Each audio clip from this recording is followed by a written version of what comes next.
Hello everyone, আজকে সকালটা শুরু হচ্ছে চা দিয়ে। তো আজকে চাটা দিয়ে ব্রেকফাস্ট করলাম, অনেকদিন পর চা খাবো। তারপর ঝটাপট রেডি করতে গেলাম লাঞ্চ। আজকে লাঞ্চের মেনুতে ছিল একটু ভাত, পটল ভাজা। তো আর আগের দিনই চিকেন ছিল, চিকেনটা গরম করলাম। আর আমি আজকে না অনেক কটা পটল ভেজেছি, কারণ আমার পটল ভাজতে পটল ভাজা খেতে খুব ভালো লাগে। তারপর স্নান করে ফ্রেশ হয়ে নিলাম। তো এখন বেলা অনেকটাই বেজে গেছে, বসে বসে ফোন ঘাঁটতে ঘাঁটতে। তো যাই হোক, এবার করবো চলো লাঞ্চ। তো লাঞ্চের মেনুতে ছিল এখানে একটা চিকেন কারি, আমার একটা ফ্রেন্ড দিয়ে গেছিলো। আর এদিকে পটল ভাজা, ডাল আর চিকেনের কারি ছিল। এটাই ছিল আজকে আমার লাঞ্চের মেনু। তারপর একটুখানি রেস্ট নিয়ে তারপর রেডি হলাম, যেহেতু আজকে ছুটির দিন, মানে আজকে ঈদের দিন।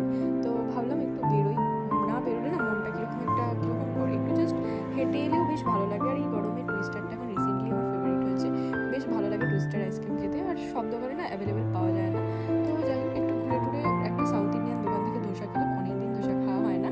তো বেশ ধোসাটা ভালো ছিল। তারপর বাড়ি এসে ফোন ঘাঁটতে ঘাঁটতে যে ডিনার করতে হবে সেটাই আমি মাথা থেকে ভুলে গিয়েছিলাম। তো তারপরে আমি 11:30টার সময় অর্ডার করলাম। তো যেহেতু আজকের ঈদ, ভাবলাম যে চলো আজকের ঈদ স্পেশাল বিরিয়ানি খাওয়া যাক। তো আমি জোম্যাটো থেকে অর্ডার করেছিলাম, আর দাদা দিতেও চলে এলো। তো আজকের আমার ঈদ স্পেশাল বিরিয়ানি। আর তোমরা কীভাবে ঈদটাকে সেলিব্রেট করলে অবশ্যই আমাকে কমেন্ট করে জানিও। তো আমি বিরিয়ানিটা হাজি সাহেব থেকে অর্ডার করেছিলাম, পাক সার্কাসে।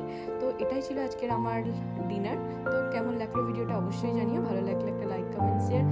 Just for today, tata.